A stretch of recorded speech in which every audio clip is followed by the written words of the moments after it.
jovem que começa lá o Impacta Geral meados de abril, meados ou final de abril, e ele vem de forma regional, passa pelas 7 regiões aqui do Campo do Rio Largo, e ele, no final, a gente ainda faz um trabalho em novembro, um fechamento, sobre o mesmo tema. E o tema deste ano é um tema muito atual, um tema que Deus colocou nos nossos corações para a gente trabalhar com toda a juventude aqui do Campo do Rio Largo, e fala sobre resiliência. Já fizemos o primeiro Impacta Geral, já tivemos o Impacto na segunda região, na terceira região. Próxima semana, final de semana, sábado e domingo, vamos ter o Impacta na quarta região. Muita coisa interessante, homens e mulheres de Deus preparados para aquele trabalho. Estamos muito ansiosos para estarmos naquele trabalho. Deus já fez grandes coisas nesses 2 impactos que passou. Foram 20 almas para a honra e glória do Senhor Jesus entre os 2 impactos. E nós estamos certo que Deus vai fazer muitas coisas. Vamos fazer até o último impacta. Deus ainda tem muita coisa para fazer. Mas, meus amados, por que eu estou falando isso? Porque é um tema não só atual para os jovens, mas é um tema para todos nós. Ser resiliente não é fácil. Resiliência, como muitos já devem saber, ou quem não sabe, é a capacidade de chegar a um limite de estresse tão grande e voltar para a mesma posição que você se encontrava antes, sem perder as suas qualidades. Então, a gente sabe que isso veio da física, foi para a psicologia, hoje tem entrado muito nos meios religiosos, mas a grande verdade é que ser resiliente não é fácil.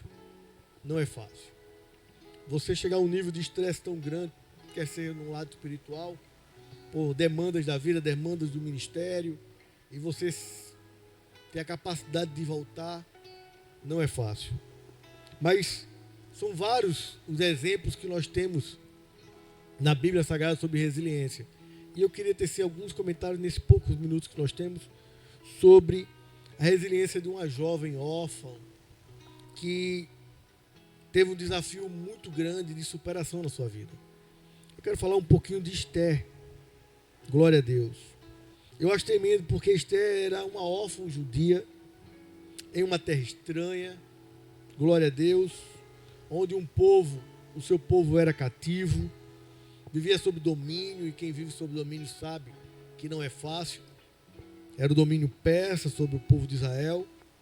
Ela é eleita, quem conhece a história sabe, ela é eleita como uma bela, e passa a ser, de uma jovem bela, a rainha da Pérsia. Mas mesmo sendo a rainha da Pérsia, mesmo tendo um chamado, uma vocação, uma posição social, uma função, ela passou por um processo duro de resiliência, que ela teve que ser forte e teve que, de alguma forma, ela teve que superar alguns medos, alguns desafios, para que pudesse obter aquilo que Deus esperava dela para aquele momento. Glória a Deus. Preste atenção.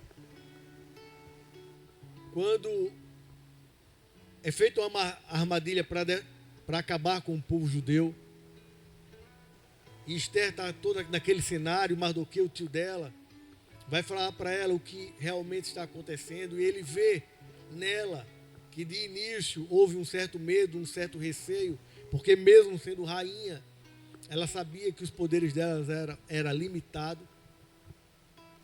E Mardoqueu dá uma palavra bem dura que a gente encontra ali no livro de Esther 4, entre 14, versículos 13 e 16.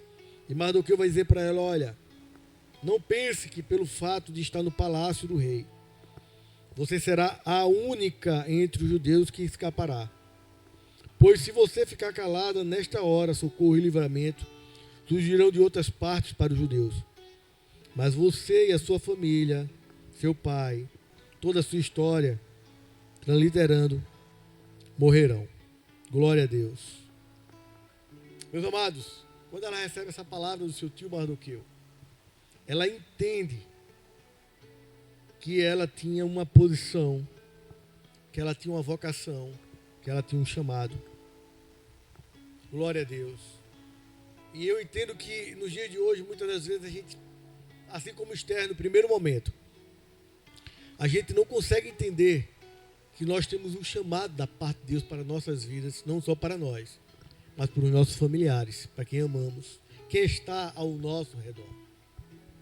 Assim como Esther, nos colocamos calados, apáticos, de lado, só olhando o que vai acontecer. Mas o que Deus está dizendo esta manhã para mim e para você é: não pense, aleluia, que tu escaparás se não fizeres aquilo que eu proponho para você, aleluia, esta manhã. Talvez você seja a ferramenta principal para salvar vidas, ajudar alguma pessoa dentro da sua casa, dentro do ciclo de amizade, entre a sua família. Você é a pessoa que Deus está esperando, aleluia, que seja resiliente, forte o suficiente para enfrentar os desafios, o medo muitas vezes de falar, o medo de se posicionar, o medo de colocar na brecha, como nós temos costume de dizer entre os assembleanos. Aleluia.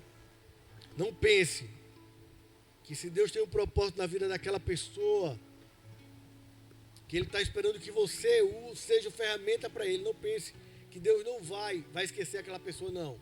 O propósito vai ser alcançado para a vida daquela pessoa, da família, o que for.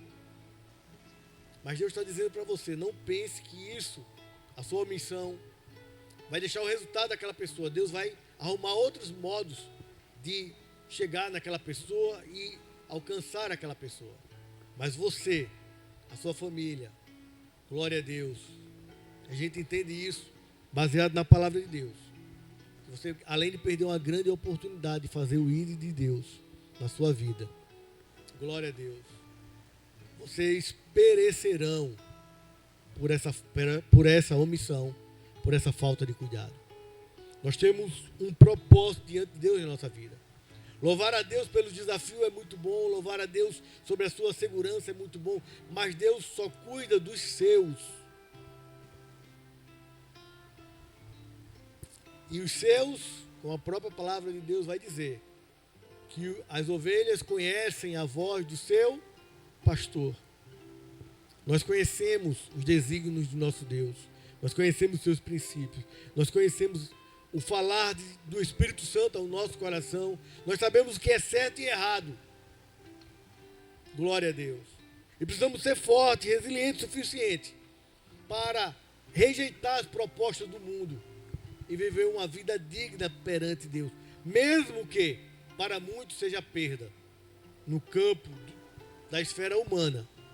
Mas você tem paz suficiente dentro do seu coração para entender que você está, aleluia, dentro dos propósitos de Deus para a sua vida, no centro da vontade de Deus. Esther, quando entendeu isso, aleluia, glória a Deus, ela entendeu que ela precisava cumprir o seu chamado. Ela disse: olha, se perecer, pereci. Aleluia. Naquele momento ela entendeu que ela não estava ali por uma questão somente dela, não, havia um propósito. A vida dela, ela era uma ferramenta que Deus estava utilizando para salvar o seu povo. Aleluia, glória a Deus.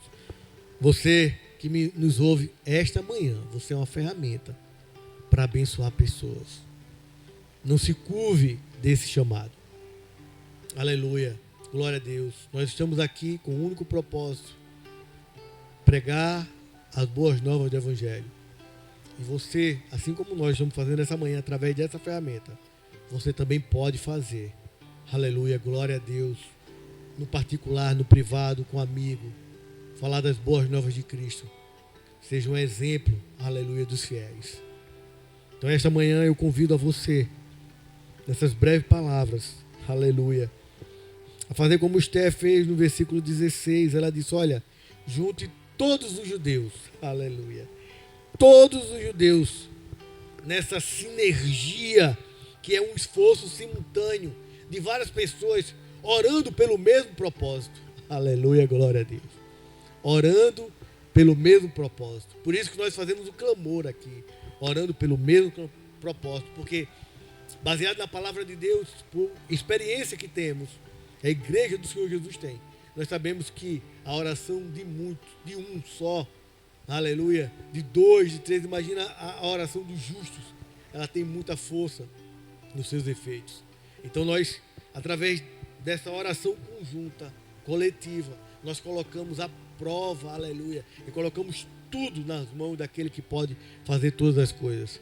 Então Esther teve esse start e disse, olha, junta todo o povo e faça uma oração, porque eu vou, aleluia, fazer o meu chamado. Então, que esta manhã você possa entender que você tem um chamado diante de Deus, aleluia, não fuja do seu chamado. Glória a Deus. O programa Louvor e Palavra se encontra agora no seu fim. Eu quero fazer uma oração final, tá?